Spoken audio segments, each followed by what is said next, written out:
Welcome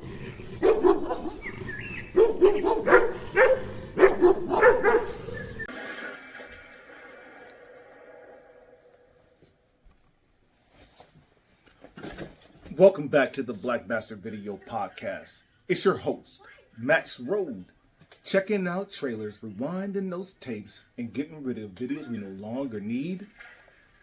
Alright. We are going to continue with one of the most boring films in history. And that's a bold statement. But that's how I feel, man. That's my opinion. I don't like these 1970s disaster flicks. And why are you watching it? Because I'll give anything a chance. Even if I don't like it. If I don't like you, I'll still give you a chance to win me over.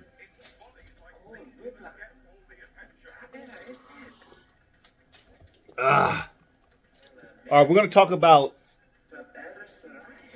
a few things on today's podcast, and we have time today, about 2 hours, so that gives us enough time to finish this 4-hour movie. It's not 4 hours. It feels like 4 hours. It feels like 5 hours. All right, if I can put myself in the mind state of the 1970s, what is it, 70, what the hell year did this come out? 73? 1991. No. The Laserdisc was produced in 91. This is a 1972 movie.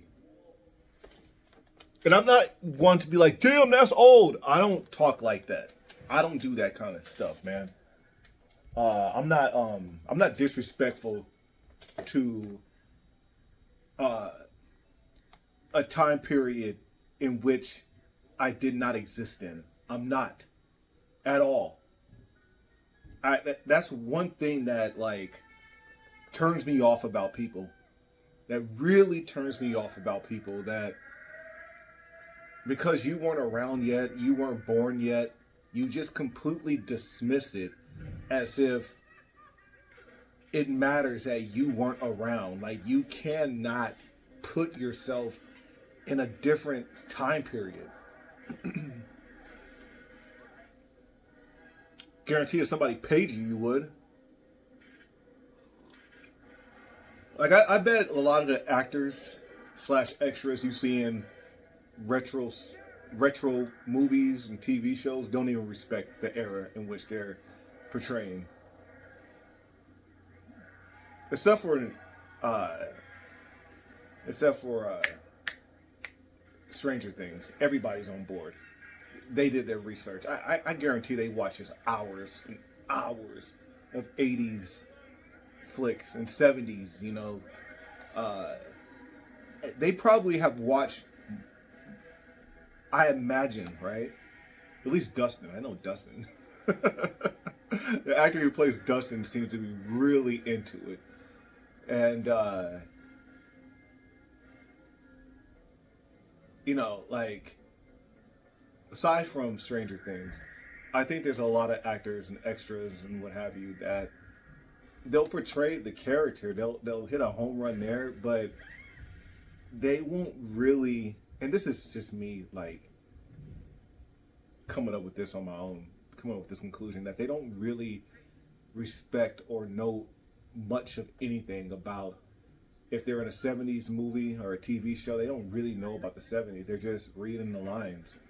Now, the writer and director, you know, they know what's going on. The costume designers, they dig it, you know, they're into it, but I don't think the actors really give a shit. Most people care about the time period in which they exist in. Talking history is, like, no one really likes going back. But you do have to look back to move forward. You can't even talk about what happened last week with somebody. It's foggy. Even 1 week ago is foggy. So imagine, don't have to imagine, just talk to anyone. try to connect with someone about a time period in which they didn't exist in. And you're like, do you do any research? How can you not be interested in history when you yourself are history? It's like, it's 2024, and 2024 is about to come to an end, but it's 2024. Imagine a 20-year-old in 2044 just being completely dismissive of anything that happened today. And you're now 40. Or 50. Whatever age you are today. Just imagine you in 20 years. Whenever someone imagines themselves in the future, they always think they're going to be old and gray. Well, you're going to be older, but you don't have to be old, like decrepit, falling apart. How often do I get, you don't look like you're 43? It's because I took care of myself. I continue to take care of myself. But when you say an age that's out of this world to a 20-something, a 30-something, they're in complete denial, or not denial. It just, they try to block it out, man. They don't want to think of the years to come when this is over, where they fit in. It happens quick too. I like to think it happens quick, but it seems like today, in this era, that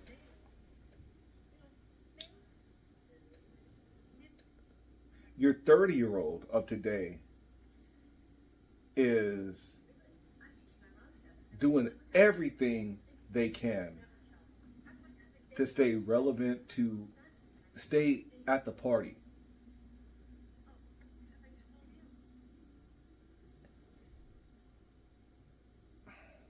And dismiss the fact that 18-year-olds, 19, 20, 21-year-olds think they're old. Because they were just young. They were just there. I've said this often, especially, all right, think about your teenage years. You are a teenager for 7 years, right? 13, 14, 15, 16, 17, 18, 19. 7 years that you're a teenager. In your mind, you're like, no, I was a teenager for a decade. It's impossible, man. It's impossible.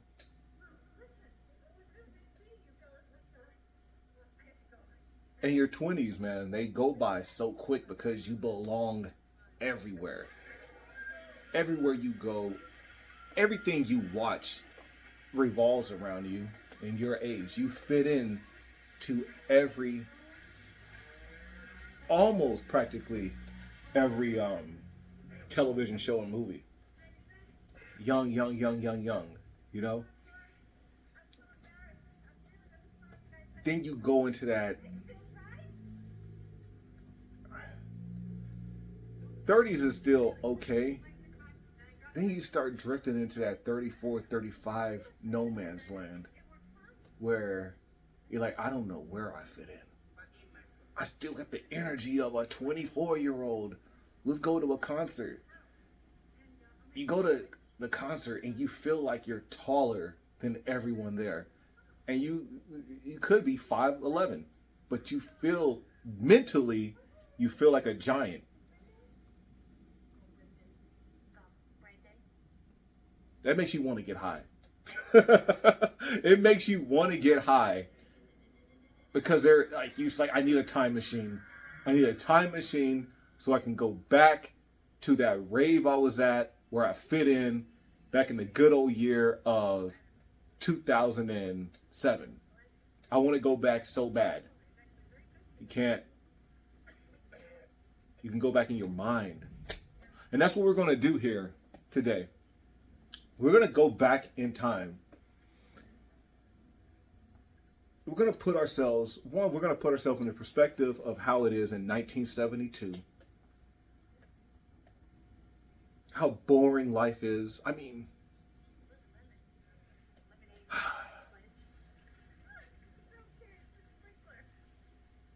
it's boring if you don't keep busy. And that's like right now. You gotta keep busy. Crossword puzzles. I don't do crossword puzzles, but well, I respect people who do crossword puzzles. One day I'll do crossword puzzles. I don't do them now. Crossword puzzles, games on your phone. We're lucky we have the smartphone. Before the smartphone showed up, there was a feeling that we were missing something. There was something that we were missing.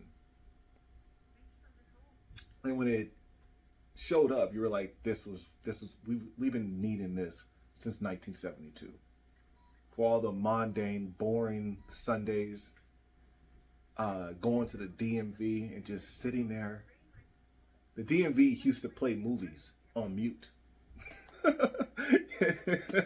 You'll sit there waiting for your number to be called. There's every monitor has, C37, D41. And then right in the center there'll be a monitor. One of the monitors is playing Mr. Mom. Some boring 1980s movie on mute, and you're lucky if you have subtitles. More times than not, nope, just on mute. You go to the waiting room. They're playing Star Jones, Court TV. And you're like, I can't read this magazine anymore. I got a concussion for one.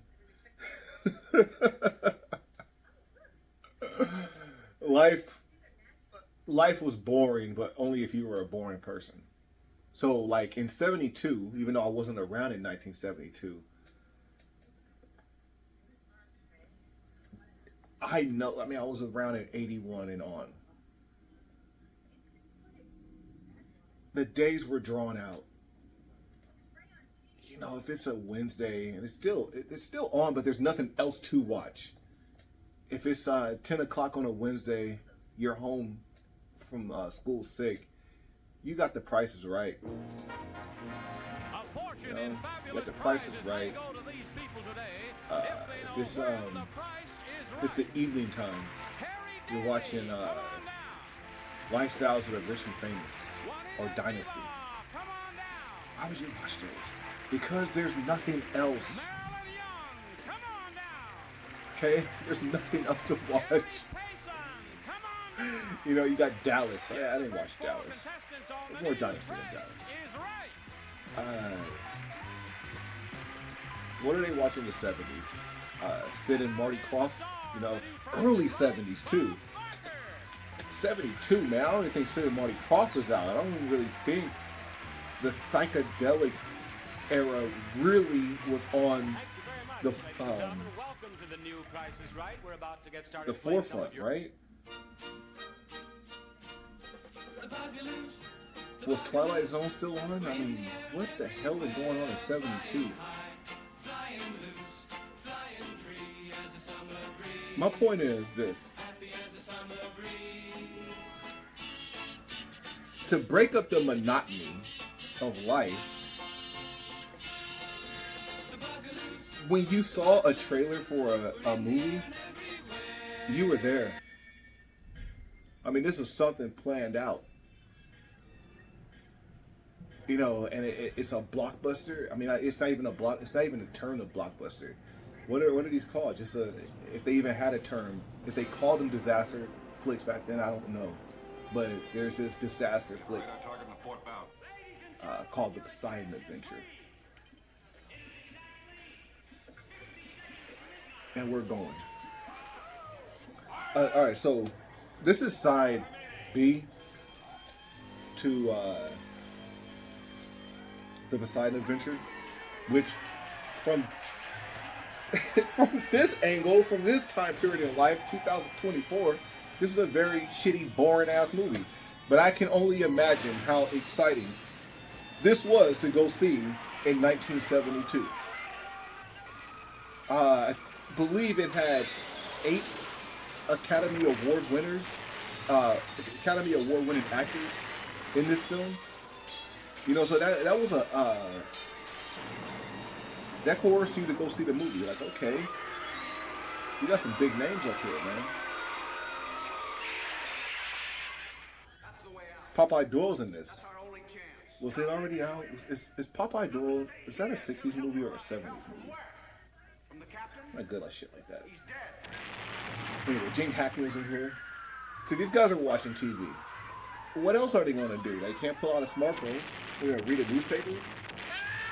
She's reading a magazine. They're looking fine as hell.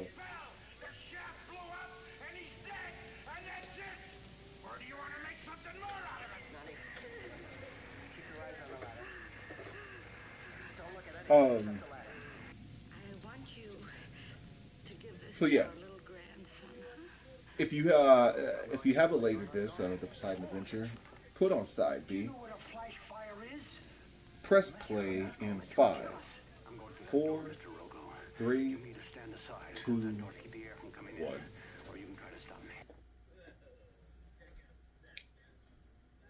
Now, I want to flash forward into the future, into my era of going to the movies. This is where I can tell you exactly how it was. Let me start off with my first movies I ever went to. I was 3 years old. I went by myself. I pulled out the paper and I was like, "Oh, that's how Ghostbusters was playing." And I was like, "I'm going. I gotta go." Went to my piggy bank and cracked it open. I was so excited. I knew it would be a good movie. I just broke the piggy bank. I pulled out $1.75.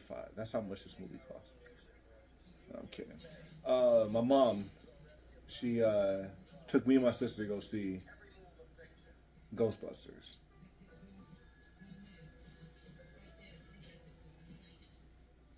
And it was an event. Now,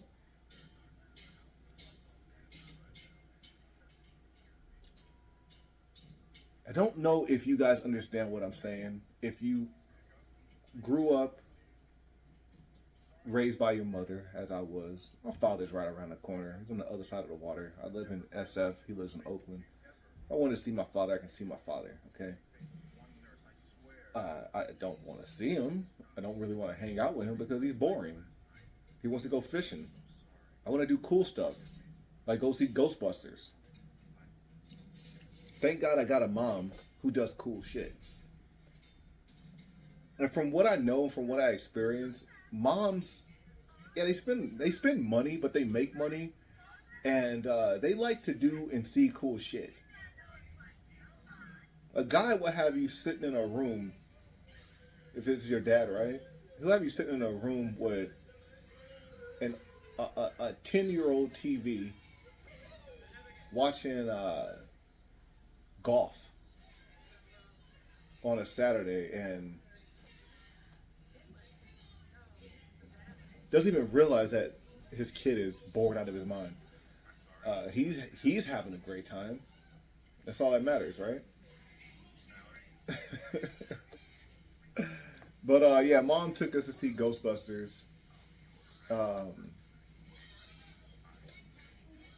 remember when Peter Venkman got slimed. I remember that. That was, you know, Slimer, because like Slimer pops off the screen. Like, once again, this movie actually looks kind of boring for a while. And then there's a ghost in the library, which is awesome. And then they're ghost busting. The first ghost they bust is Slimer. That really stood out and left an impression on my 3-year-old mind.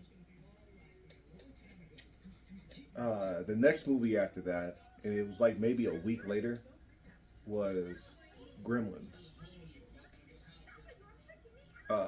From what I remember, from my 3-year-old mind, I remember the Snow White scene where the Gremlins are in the movie theater, because we're in a movie theater.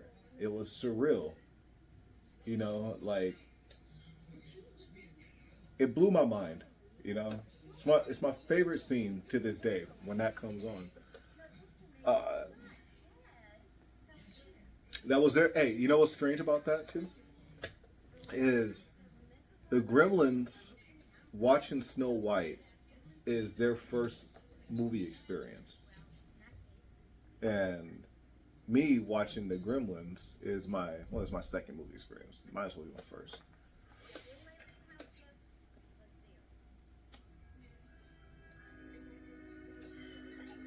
I'm not 100% sure if we went to the movies after that. If we saw anything. Oh yeah, 1985, we saw Back to the Future. A very surreal moment did happen on Stranger Things. I point to the screen behind me because that's what I watch Stranger Things on. When they go to see Back to the Future, when they're watching the premiere of Back to the Future, I'm like, this is effing spooky because I exist in that time period that they're watching Back to the Future for the first time, and I was 4 years old watching Back to the Future for the first time in a movie theater.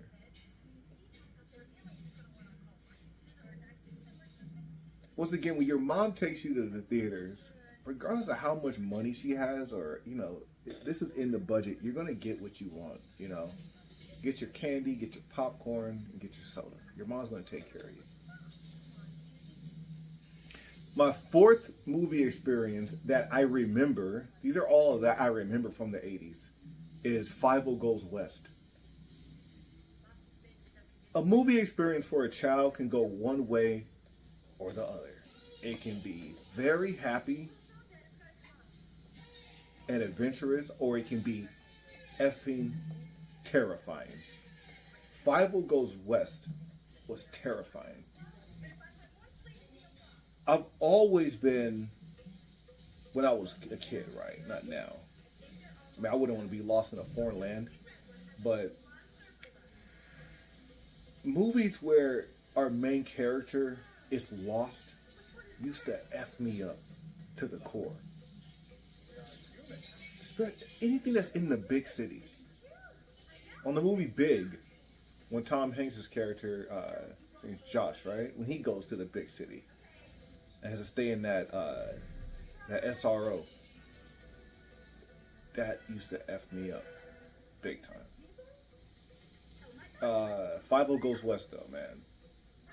That shit was spooky to me, man. It's just that whole big city, and people are bigger than you, and you got the local ruffians gonna kick your ass.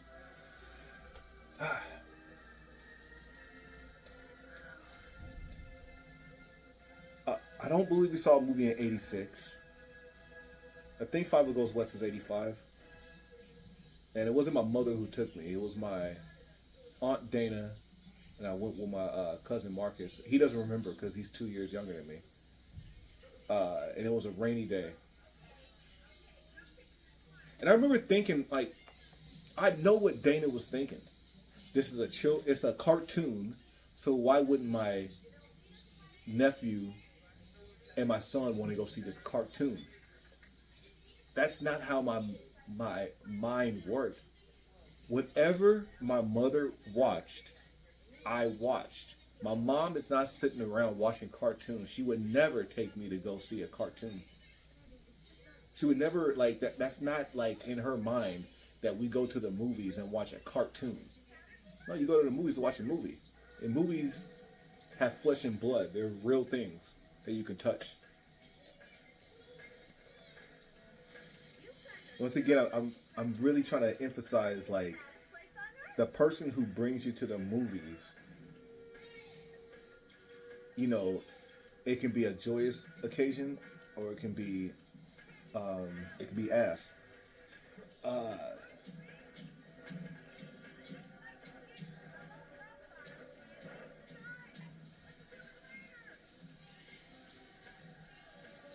Like, would I be interested in this in 72? Like, them trying to get out of the ship? This is not entertaining to me. This is terrifying. I don't like to be terrorized. The thought of drowning, burning, being trapped. The best thing about this scene is this broad's hot piece of ass.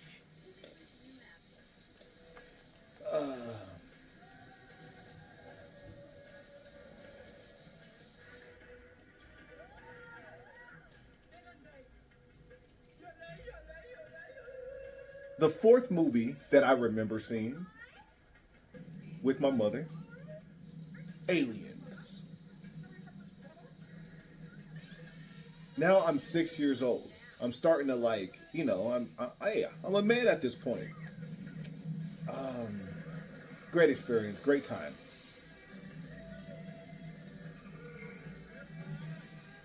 I don't remember watching the movie. I can't. I mean, you know what I do remember? I remember this.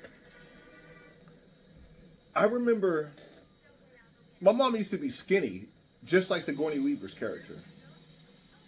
And I remember watching the movie and feeling like this is exactly how my mom would have handled shit.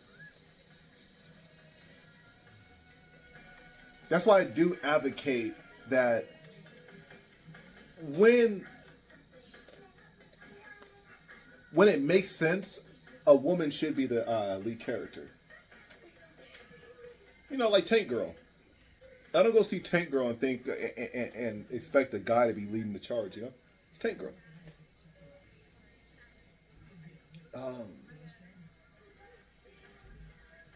Fury Road, Mad Max's Fury Road. I guarantee when I was younger, if my mom took me to see Fury Road, I would have looked at the film as like, yo, that's how my mom would have handled shit if she was in that position.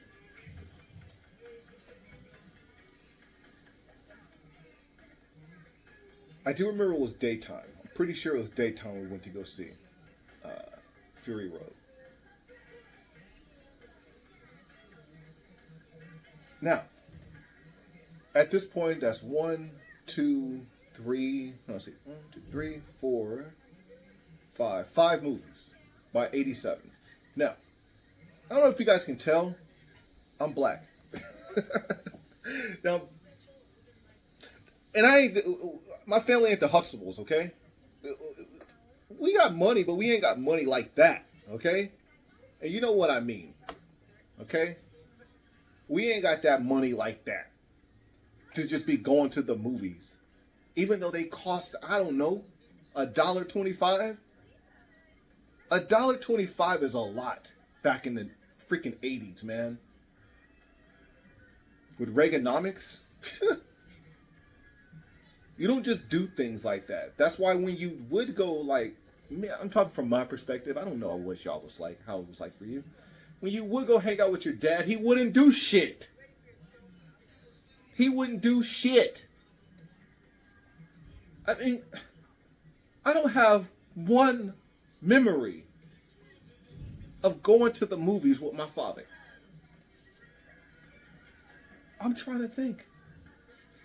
And I don't want to be that kid that bashes his dad. But this is just a message to fathers out there. Hang out with your kid and do things that he might want to do. Okay? He'll pick up archery when it's his time to pick up archery. Don't force your bullshit onto a 7-year-old, okay? You act like baiting a hook is the most skillful thing anyone's ever done. When he gets older, he'll figure out how to bait a hook.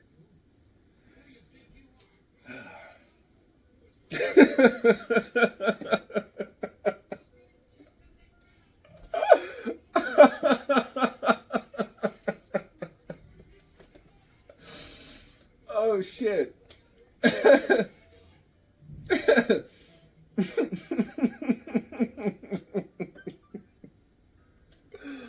God. By 88, you got, we moved from the hood. First of all, my first neighborhood was a nice neighborhood. The first neighborhood I came into that I remember when I came into, I remember like I can remember my conscience. I became conscious of my environment. This is 1984, 85, 86. You know, this is Monterey Boulevard in San Francisco, right up the street from City College.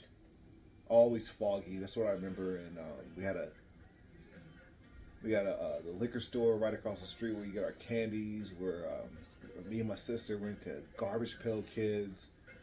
I love Bigfoot, monster trucks, Knight Rider, the 18, Dukes of Hazzards. I mentioned it earlier. I loved Lifestyles of the Rich and Famous. Disney Channel, the 1980s Disney Channel. Okay, like not Disney Channel now, where you're watching Donald Duck, like the original cartoons of Donald Duck and Mickey in there. Disney Channel might go on a tour of Disneyland. You know, it's hard to really encapsulate what that time of my life was like.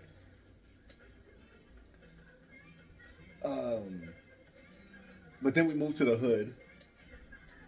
And in the hood, we moved to the hood in like 86. 86 to 88, we were in the hood at my grandmother's house. And in the hood, that's when you will come across, it's a different vibe as far as like when you talk about movies. Your friend, right, will sit there, and you want him to, right? Your friend will sit there and tell you the entire movie. Like I had a friend, this is like 91. It's not like 91, it's 91. He told me scene for scene as much as he could remember of Boys in the Hood. Like imagine a 6 or 7-year-old recounting Boys in the Hood and you're sitting on the edge of your seat. This might sound weird, but that's another way of watching a movie. This is back in the day, man. Your friend is telling you what he saw. And you are excited because you got to see one commercial. I'm legit. You're lucky that you got to see a commercial for Boys in the Hood. Now, let's go back a little bit. Let's go back to 80, 88. Let's go back to 86, 87. Crack is pumping, right? I'm in the hood. I'm in Bayview, Hunters Point. What you would see on television, you might see them broadcast a funeral of a drug dealer who got murdered. You know, you're going to sleep to rolling gun battles, hearing AR-15s and Uzis, you know. At your school, you know who's the hustlers, the dudes with the Jerry curls and the 4-finger rings with their name. And you know who's the girlfriends of the dudes who are selling dope because they got the door knocker earrings and they got the chains that got their name on it. You know, they're feel fresh, and you're not. You're nappy headed and you got your jeans will have holes in them, but thankfully your mom patched them up. You got airwalks or pro wings that are beat to shit.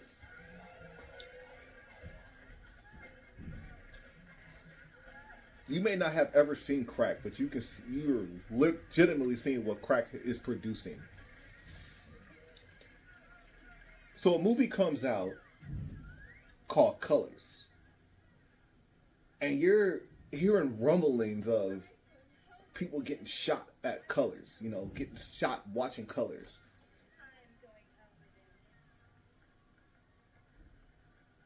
The most dangerous place to go to watch a movie in the 1980s into the 90s until when they finally shut them down, like mid-90s, was the drive-in theater. You're risking your life. And if it's not that serious, maybe not on the night that you went, something happened, but you know shit has gone down here at this theater. For us, we had the Geneva Drive-In. I can't remember what the one was called in Oakland that you'll see from the freeway. You will see, I remember driving on the freeway. My brother had just picked me up from my house, from my apartment. It's 92. We're driving down the freeway, and Deep Cover is playing. And my brother is telling me how dope of a movie it is. Well, I'm really trying to like remind those who remember of how inaccessible shit was back in the 80s and 90s. You can't pull out your smartphone and I'm going to stream this. You know, like, that's not happening. The best you can do, right, as far as, and you just got to, it's risky as hell. You can go to jail for this. You got the box, right? You got a box that you can rip cable, right? You can, somebody can dub videos. You know, you got a pirated tape. You can go to jail for that shit in the 80s. If they raid your house, you can go, that's part of your case. You know, not just the yayo, but the dub VHS tapes.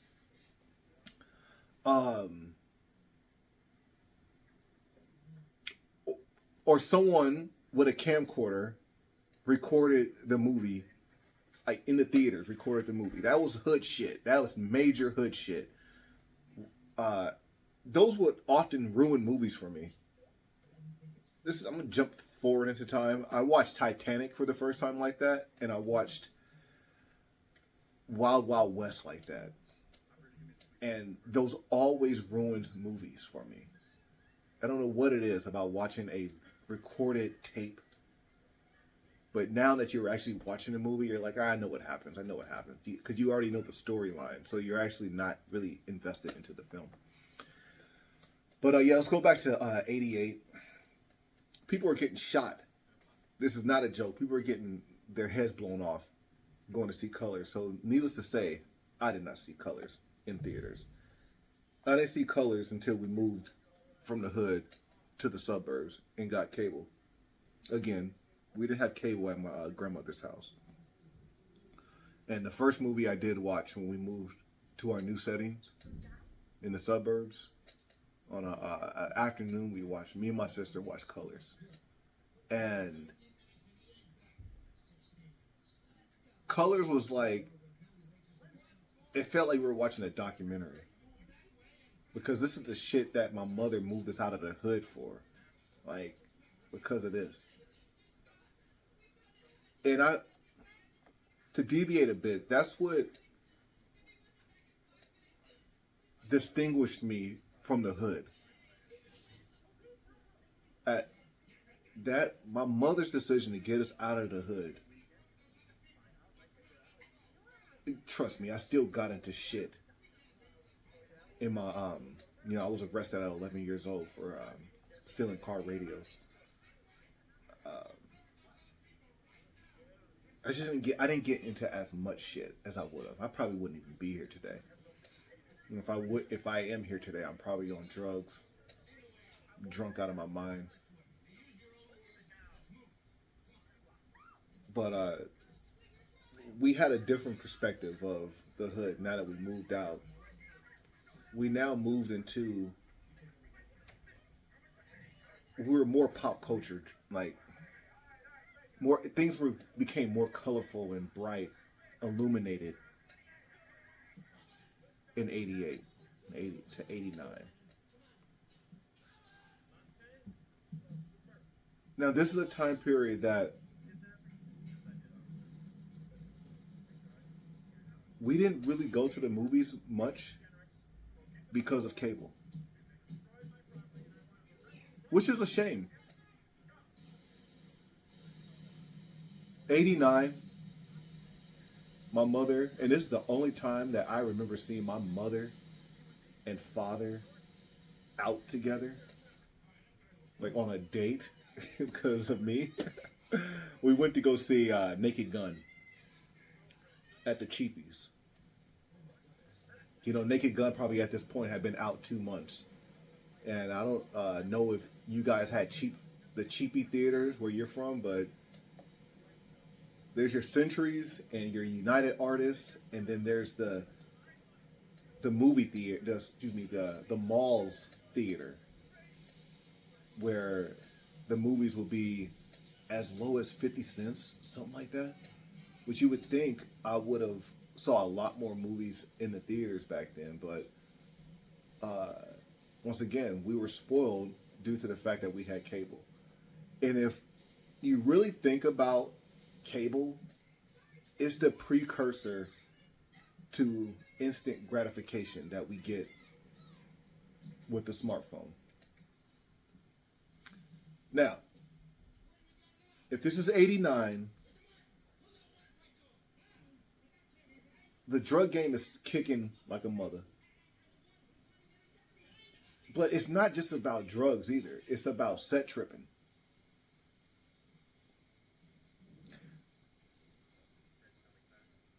As a 8 to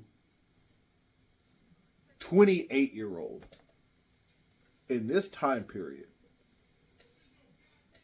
you can't just move around the Bay Area as you may, at your leisure.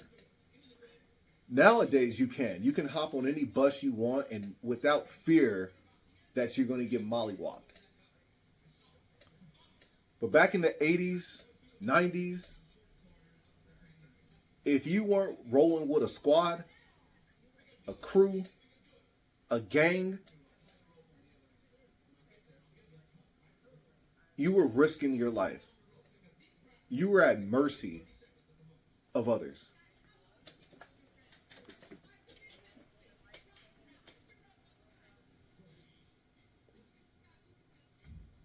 Even if you weren't with the shit, you had to represent.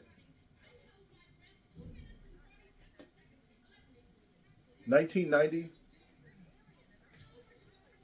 I'll never forget this. Like, nothing happened. Nothing bad happened. But we were prepared. I lived in a huge apartment building at the time. And on a whim, we were like, you guys want to go to the movies? Age range is 8 to 15. Yeah, it was like, yeah, let's go. What did we go see? We went to go see Back to the Future 3. I had not seen Back to the Future 2. But that's the beautiful thing about the movies. At least back in the day, I don't really know what goes on now because I ain't a kid no more like that. But it didn't matter that you didn't see Back to the Future 2. You were going to see something on a big screen, the silver screen. Okay?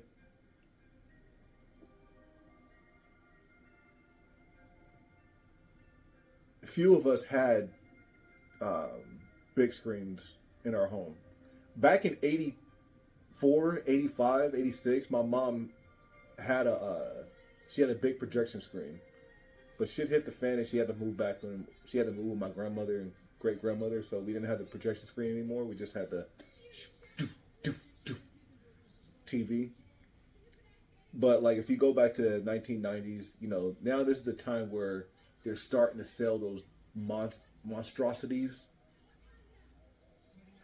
But how often were you able to go over your friend's house and watch the big screen, Not often.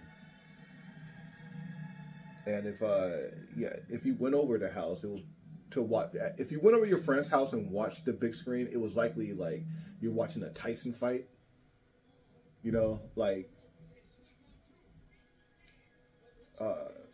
The big screen was very exclusive back in 1990.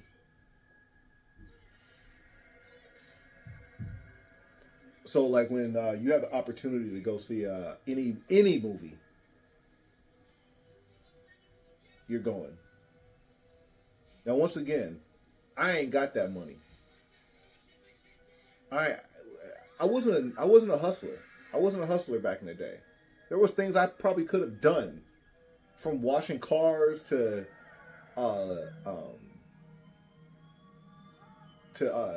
doing someone's laundry, to mowing lawns. There was all kind of hustles that I could have done back in the day, but I didn't have that mind state.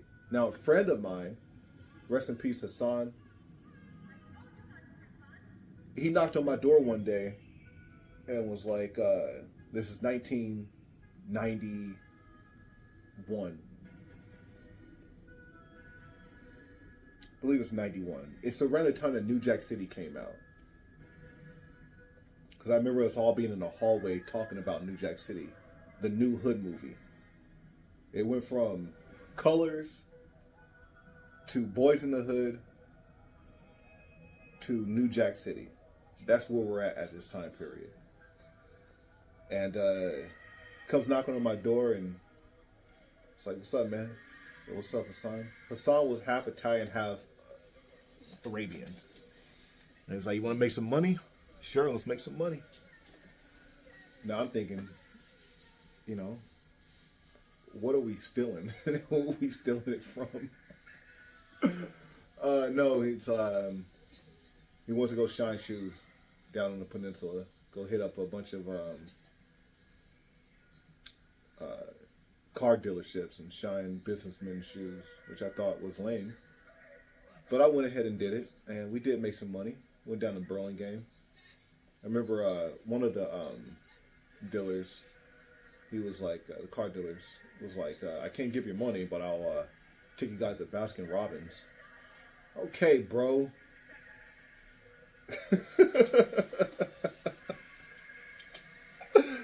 That Baskin Robbins is still here to this day. I ended up getting a job across the way from it like 3 decades later, and I will look at that Baskin Robbins and remember that day. But let's get back on course. Once again, you wouldn't have money. Of course, there's friends who have the money. They can borrow $20 from their parents, but I've never been that. I've never been one to ask. Okay, closed mouths don't get fed. I just never wanted to burden my mom or my dad with, can you buy me this? Can you buy me that? I just wasn't that guy. I still to this day am not that guy. If I need it, I'll go get it. I'm not going to ask you for it. Shit, even if you offer, I barely want it. It's a young lady I hang out with periodically for only a few moments. We stop at Walgreens, and she's like, "Do you want anything?" And I'm like, "Yeah, I want the entire store, but so I'm all right. I'm good." You know. So, if you're going to the movies, which you're lucky to have gone to the movies back in the day, like, and this, what I'm about to say, it went for everything, from an amusement park to a baseball game or a basketball game. The concession stand was, I mean, it just seems like nowadays, even though we, like, everything is pricey, it just seems like we have enough money to buy. I have enough money, even though I'm broke, I have enough money to go to the concession stand.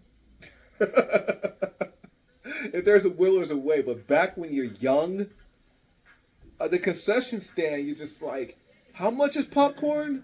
For the large one, it's $2.25? Oh my God. I'll just get the 75 bucket.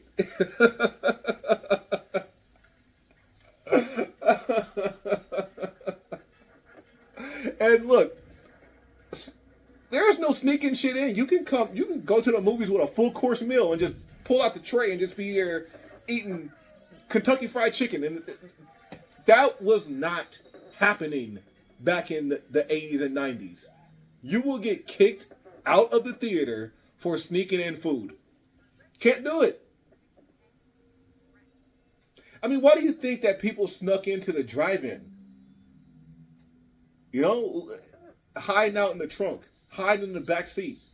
Because shit was expensive.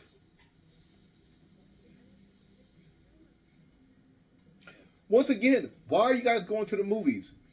Let me bring it back. Life is boring in the freaking 70s and 80s and 90s. Life is boring and mundane. You can't just hit that button. Like, we had a burning, a fire within us to go watch film. We still have that fire in us, but it's just not as bright because every time that fire starts to build just a little, it's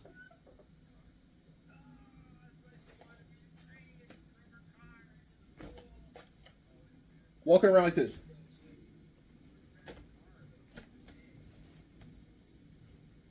You have to reframe. If you want to have that experience again, where shit matters, where a movie matters, you got to refrain from pulling out your phone. Do boring things.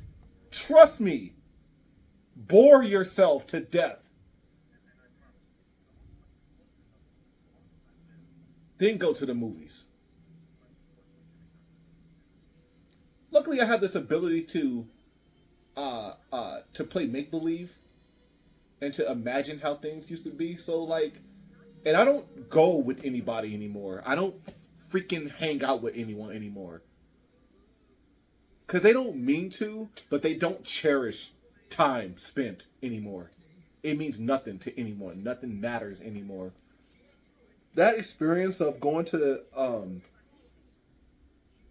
theaters back in 1990 to see Back to the Future 3, that is in my mind forever. On that night where I left my jean jacket.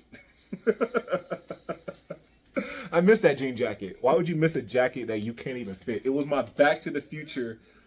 It was a Marty McFly, the jean jacket that he wore in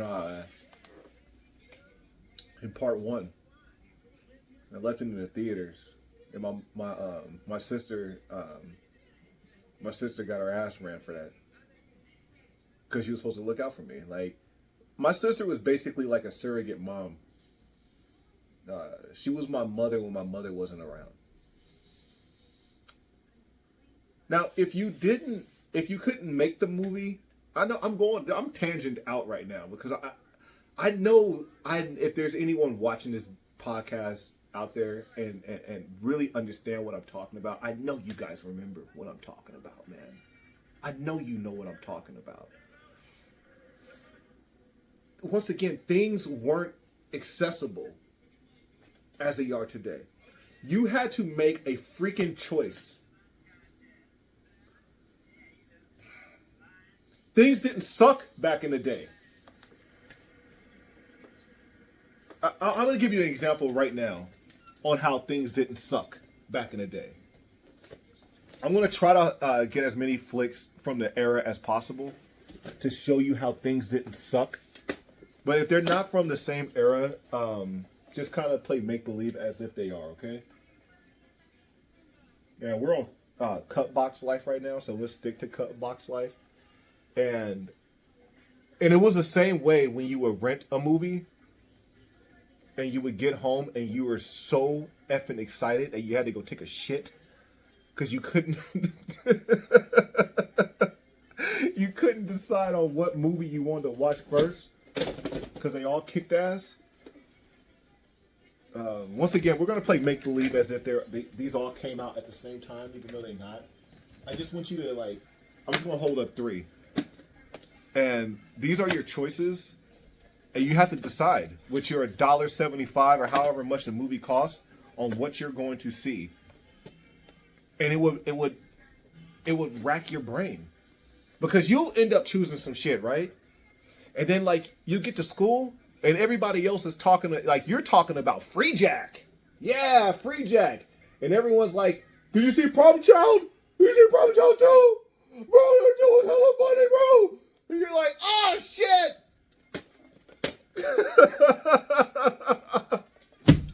I chose wrong. No one saw Free Jack.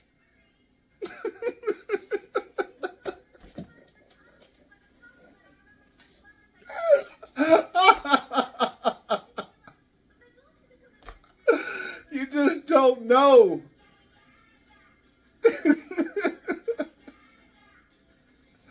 Oh my God. I think I have a friend, yeah, to this day, he would talk about how his family went to go see Caddyshack 2.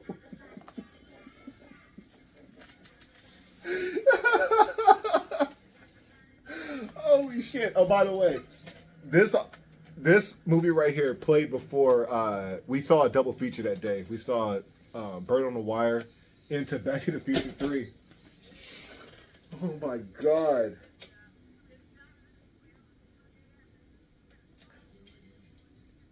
What's the thing? Once again, everything felt unaccessible. Like it's right there. And if you didn't have the money to, you best believe we sneaking. Okay, I spoke about, you know, being in the trunk of a car going to sneak to drive in. That's easy. I want you to try sneaking into a movie theater. You got two ways. You got through the front, and there's only, my experience, there was one theater, and that was the 10 for Rent Theater, which, okay, all right, how do I, like, okay, how can I, this is the ticket booth, okay? This is the ticket booth, okay? This is the mall, right? You're walking past the ticket booth. You walk up to the ticket booth. I would like to go see Jason Goes to Hell, okay? Cool, boom. While these two assholes are ordering their tickets to see Jason Goes to Hell, you and your friend have crawled. You're crawling down here so the ticket agent doesn't see you sneaking past, right? You get over here. So it's the backside of the ticket booth. There's a window all the way around, so you're still crawling. You're crawling to get to here. What is here? The escalator that goes down. So we got the front of the ticket booth. There's the front. Here's the side where we're crawling. You get to the back. And then you crawl. You're laying down. You're laying down. So the ticket agent, the pimple-faced 16-year-old doesn't see you. Dude, when you're 11 years old, 16-year-olds are 35-year-old men, okay? They're going to stomp your ass out and then call the cops because you're trying to sneak in to watch popcorn, okay? Or just get down there to play video games, okay? I don't want to go to the movies. I just want to play video games.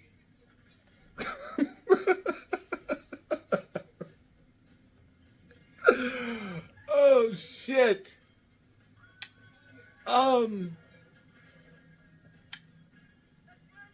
The marquee out front. The marquee out front. Oh my God, I could cry, man. I could honestly cry. Because it mattered. All this shit mattered.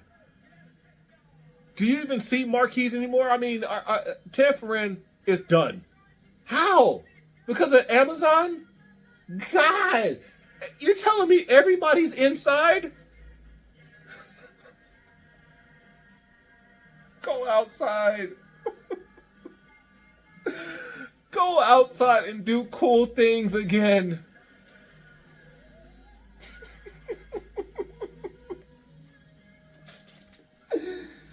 God. But don't. Because it sucked. You want to know why it sucked? I'm going to tell you why the 80s and 90s into the 2000s sucked. Okay, here you are. It's what year did my favorite Freddy come out? 92? When did 3D Freddy come out? Freddy's Dead. Okay, you want to go see Freddy's Dead? You got your money. Your mom gave you $5. You're on the way to the theater. You saw it in the paper. You saw the marquee. 3D Freddy. Yeah. You go there. Sold out.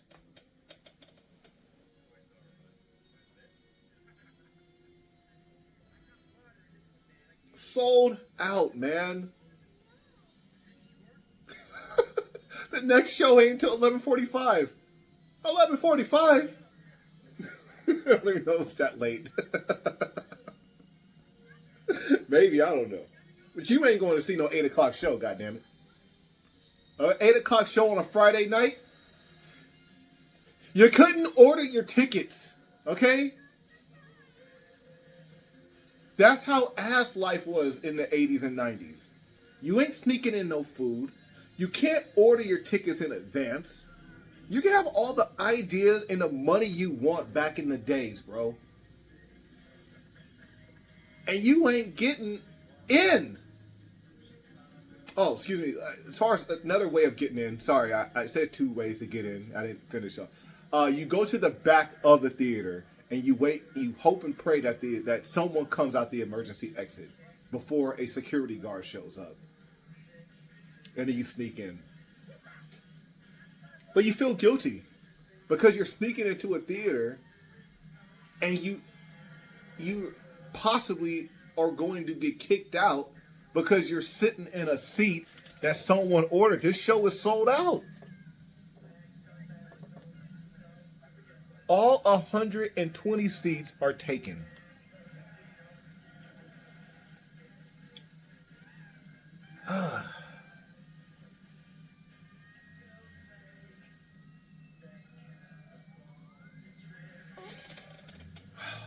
I gotta breathe, man. I'm a fucking hyperventilate thinking about back in the day, man. Okay, let's end it with this.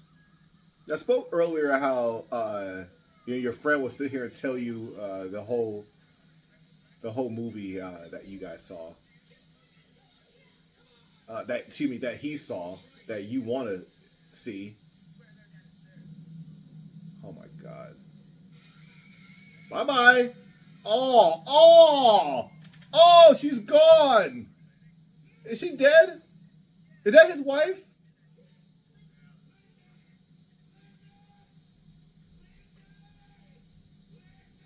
Oh.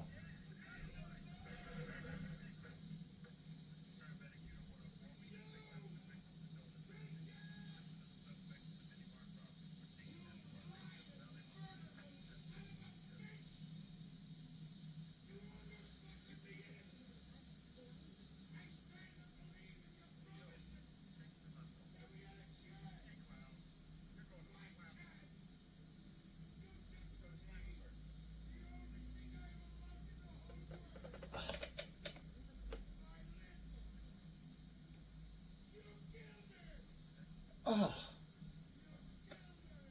It's just like that lady on the birds.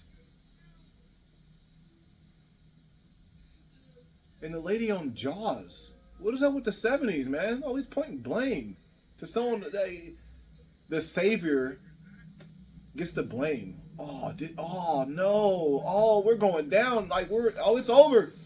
Go. Hey, kind of like this movie. What was I gonna say? Okay. Let me end it with this.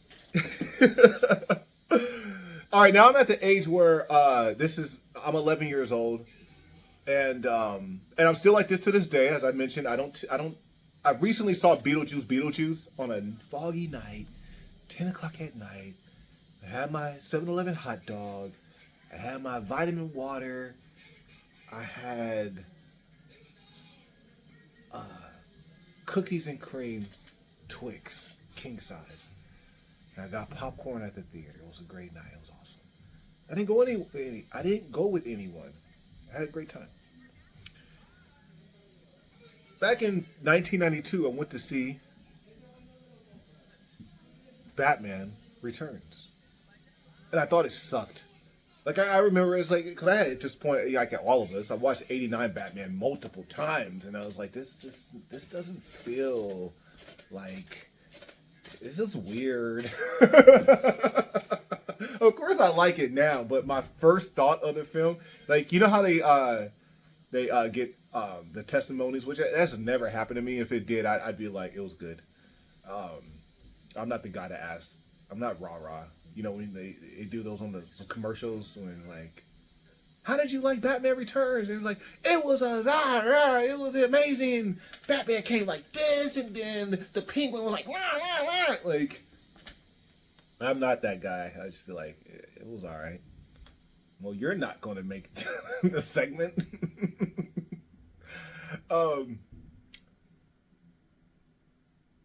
I had just came from the theaters. I'm walking through my town, walking through the local park, and a childhood friend. I'm a child at the time, so a friend comes riding up on his bike, and he's like, "What's up, Max? What's up, Max Rowe? What are you doing?" I was like, "I just came from the theaters." "Oh yeah, what'd you go see?" "Batman Returns." "You ain't go see that." "Yeah, I did." "Nah, you didn't. You didn't go see it. You lying."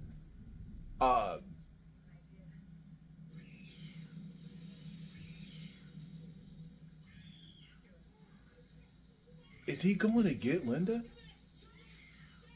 What a savage! Um,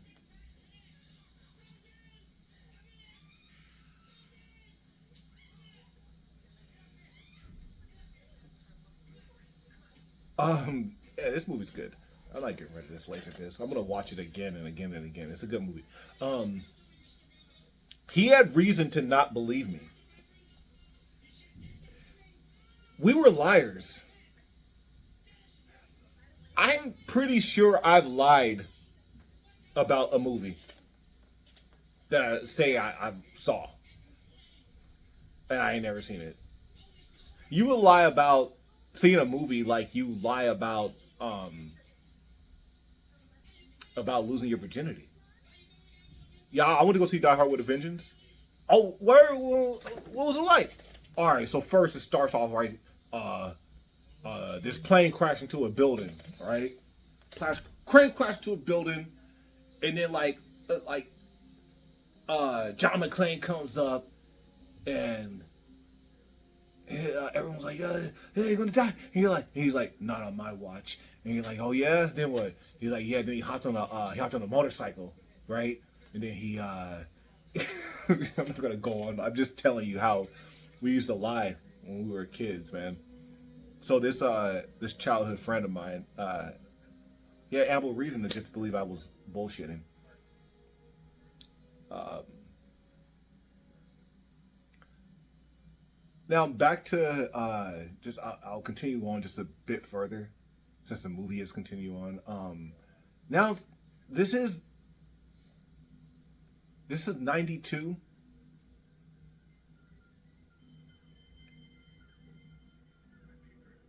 Blockbuster hasn't the Blockbuster movie hasn't it's not back. It's not here. Jaws was it, right? And then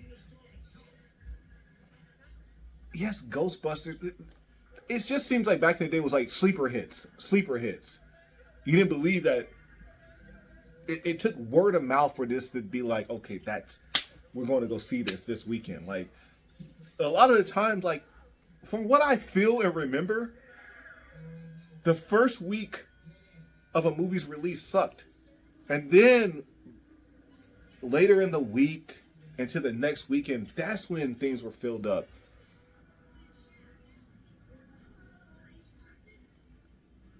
But then Jurassic Park showed up.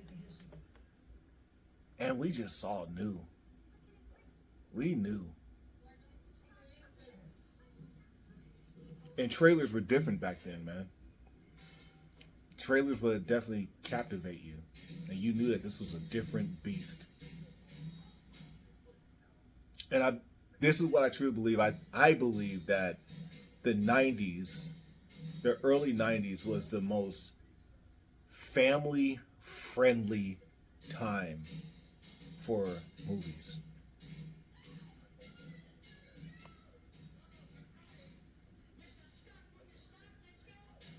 It will be a whole day, you know. We're going to the movies at 11. Like this is when when it's still like that morning dew is outside. It's a little wet from the night before. The parking lots are packed. Okay, I mean, Do you guys remember? Do you honestly remember, or is it like, are you like the adults from from Stephen King's It? You just like, time has gone by and I've completely forgot my childhood. But do you remember piling in the car and listening to the oldies?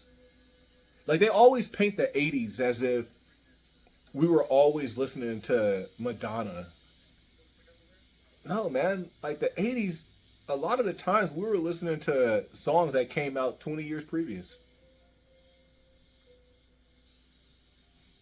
We were more like focused when it came to music. It was like MTV and VH1. You wanted to see the music. But when you get in the car, you wanted to feel the music. And a lot of the times, the oldies, the music that was 15 years old, those were the feel-good songs.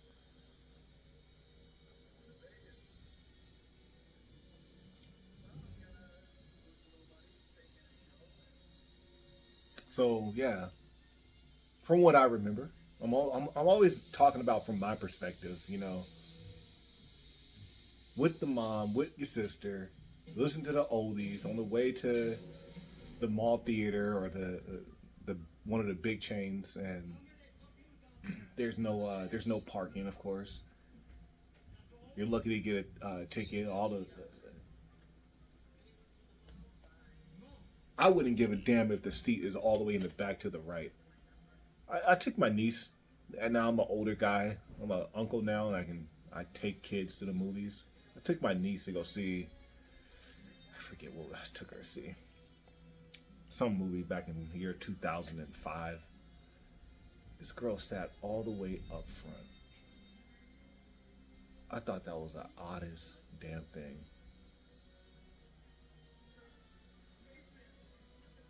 But I know where she's coming from though. Because it's the movies. And how often are you able to see a movie this big?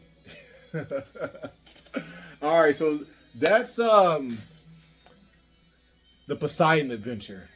It won me over in that final scene where Gene Hackman dove into the water to save Linda, and I wasn't paying attention whether he saved her or not, because I was yammering on about going to the movies.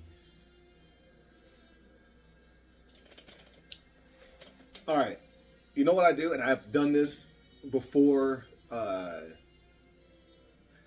What do you call that? Post credits.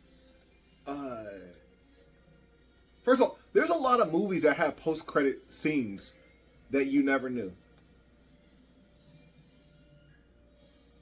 I like to hang out post credits because the score of the movie is awesome. I don't just leave. I can't stand when people leave. Where are you going?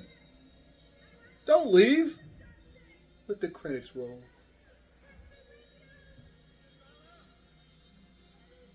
All right, let's spin through a couple cut boxes and then we'll get the hell out of here.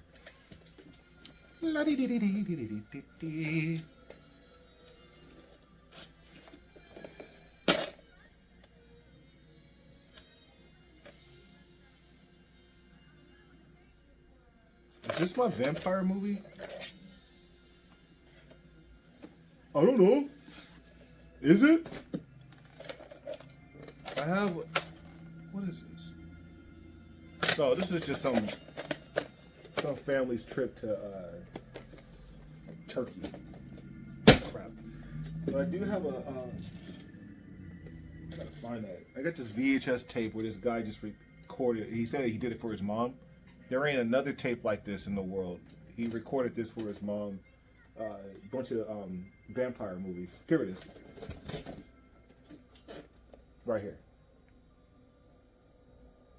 Excellent job he did. Excellent job. He called it Dracula Wants You by Donovan.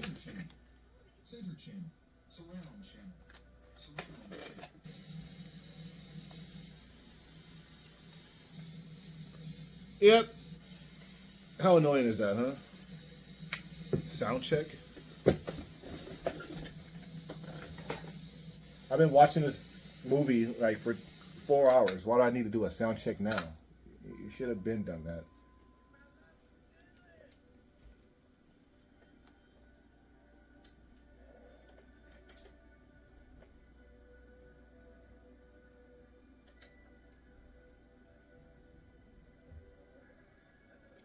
All right.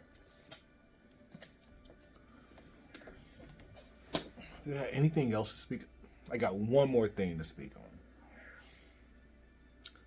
Siskel and Ebert. How do you know what movies to go see? Don't listen to those two assholes, because they'll have you thinking this movie sucks. You'll skip John Carpenter's Prince of Darkness because of Siskel and Ebert. Siskel, more so.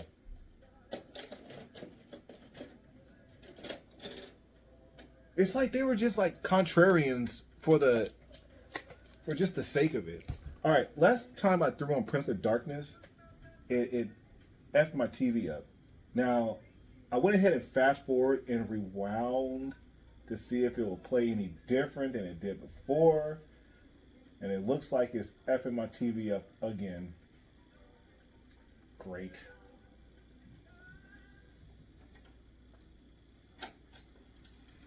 Let me see if it's just this TV VCR can't handle that. And let's see what happens when I put it into this VCR.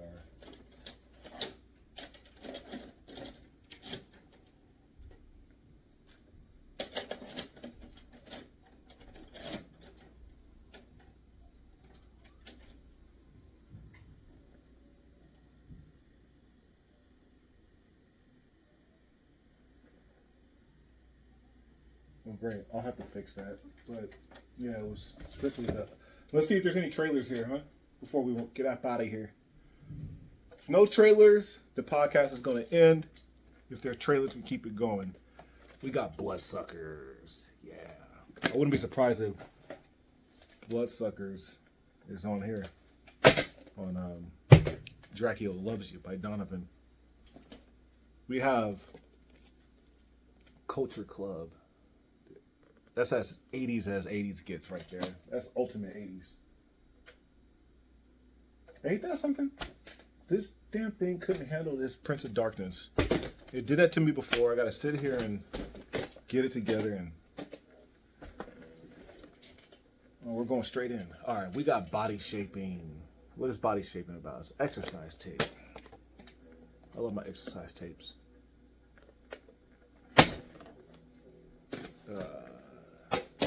Crap. Alright, we're going to end it here. Nope, we're going to end it. I got 2 tapes. I got 3. Come on, man, make up your mind.